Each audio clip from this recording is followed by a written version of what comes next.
Hi from Zoans. Today I want to share with you how to transform this sound into this. Okay? So, first of all, let's start with the first EQ. The first thing you have to do when you approach on increasing the quality of sound is EQ. So, the first thing you have to do is to remove all the sounds that are in resonance. So, for example, starting with this band, okay? So, the original sound is this. Now, I'm going to clean the sound in this way.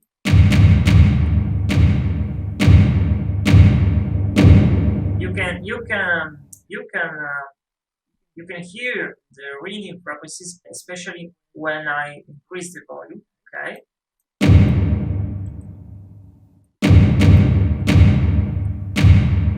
And you can notice the sound is more clear. Okay.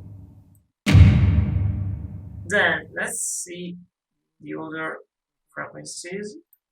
It's important to understand that when you make changes on using an EQ, the color of the sound totally changes, and also the trance changes, and the sound is different, okay? Because you change the amplitude on specific frequencies, but also you change the phase, okay? It's important when you, for example, in this case, I decrease this band, okay? It's important to check the frequencies that are near to the frequency of this band.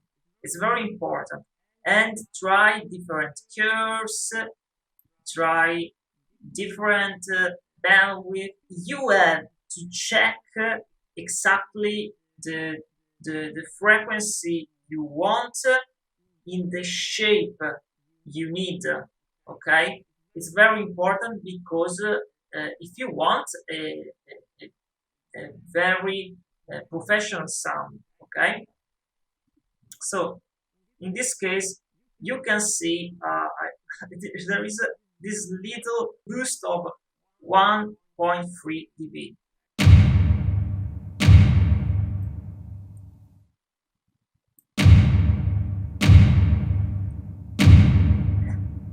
Now I'm going to increase more to in order you can hear more clearly.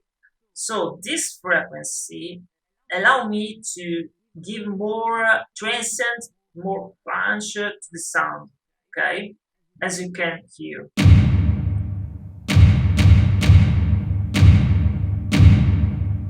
But obviously, if I increase that too much, I also increase the other sounds that give me too much resonance. Okay, so you have to obtain correct bands. Okay. No. Also here we have another new frequency. You can hear. Okay. So the first one without and with, and then the second EQ. Okay.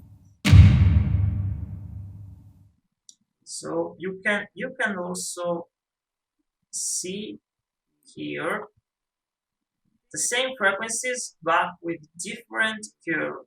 So the yellow band has this curve and the green band has this kind of curve. Okay.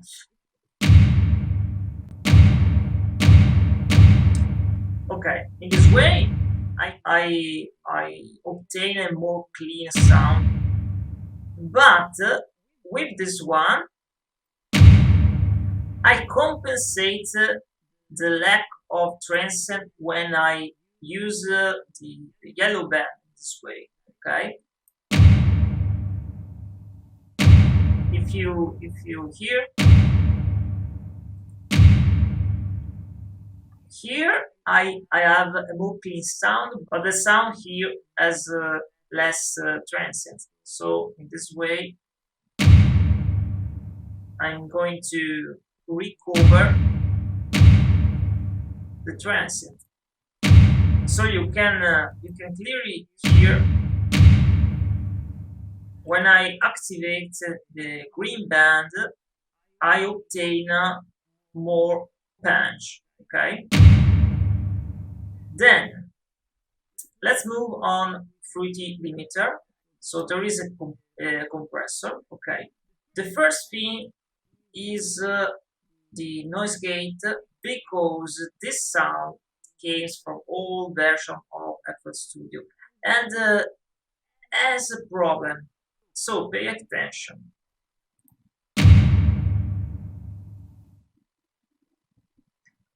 Okay.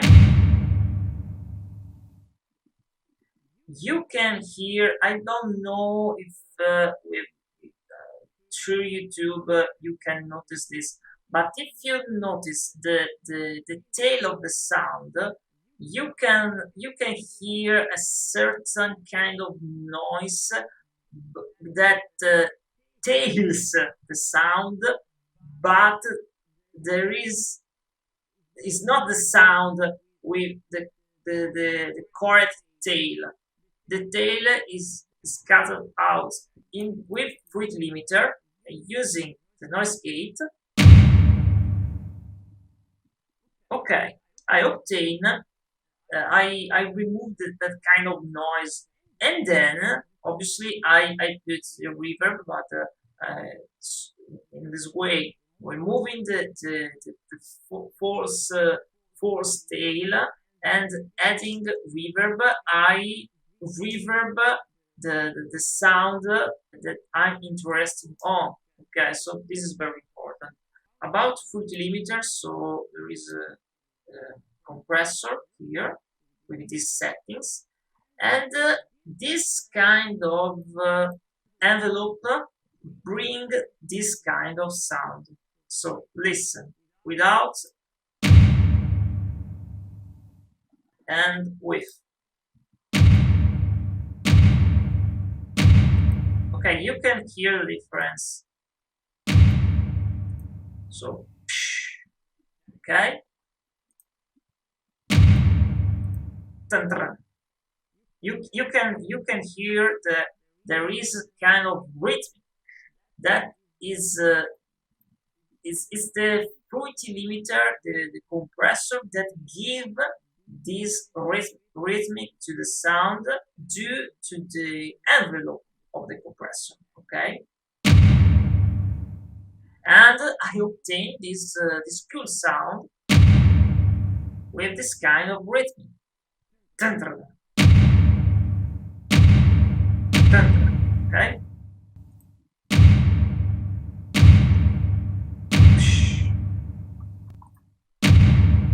Okay, and this kind of effect, I don't know, is like a roar, you can call it, is more aggressive. It's more aggressive rhythm instead of okay.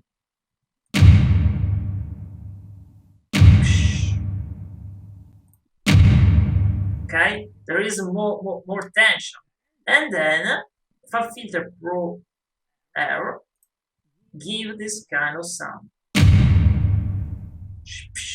Okay, so with this kind of settings, so the yellow line represent the EQ of the reverb, and the blue line represent the EQ of the damping. It's how the sound decay, okay? How the reverb decays. So what does it mean? For example, on high frequencies, the sound decay more earlier. On low frequencies, the sound decay more later, okay? This EQ give this kind of effect. So without and with emphasize in this way I'm going to emphasize the trance on high frequencies, so I obtain a more slam sound. And also it's very important this band here,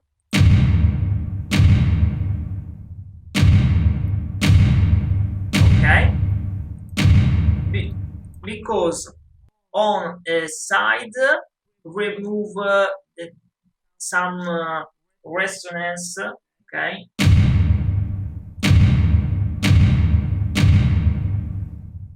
you can clear it here, and on the other side emphasize the transcend of the mid-high frequencies, okay. Remember always when you when you cue, there is an effect and there is a side effect always.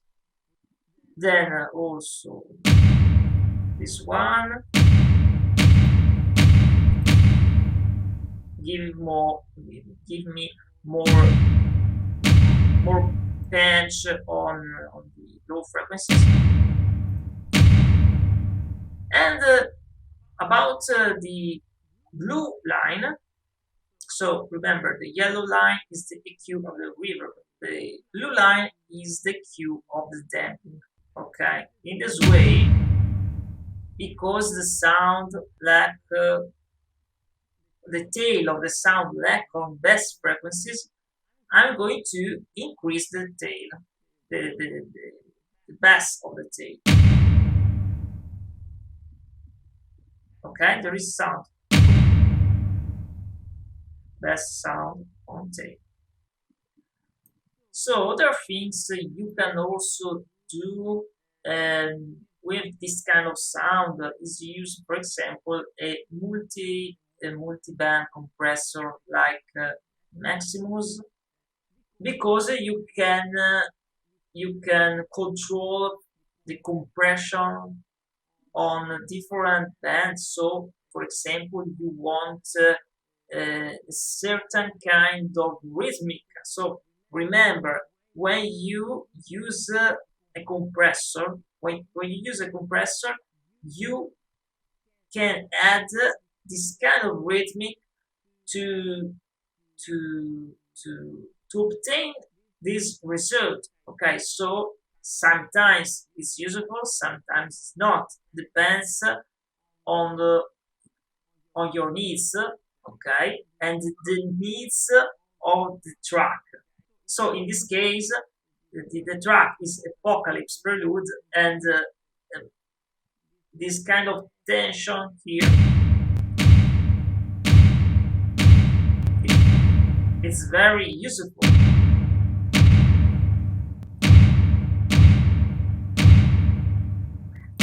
And also emulate the effect when in the real life there is an explosion, and also you can take this as a emulation of a reflection of sound, because you can think on this way, you can think on different ways. So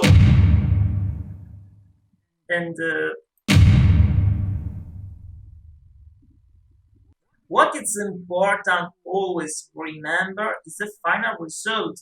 So you can use different techniques, but don't focus on techniques, but focus on the result you need. Techniques are just tools, okay? So The first thing it's important, you have to understand how to use an EQ. Okay, I don't use linear phase EQ because the most of the times they create more problems, and I use just when for example, I I I want to create a kick, for example, using different kick sound, using different source of kicks. So different kicks I layer together, and sometimes I use the linear phase EQ. So I try I try both. Okay, I try both because sometimes the sound is better with on certain bands it's better using a normal EQ, and sometimes on certain bands it's better to use an interface EQ. Well, if you plan obviously to play your music live, you are going to export the layer in order to have one audio file of the kick, okay, and so you don't put too much latency because your basic queue requires more latency and you can't play live. Okay, I think that's all for today. Let me know what you think. You can share this video with your friends, and we'll see you next time. Bye.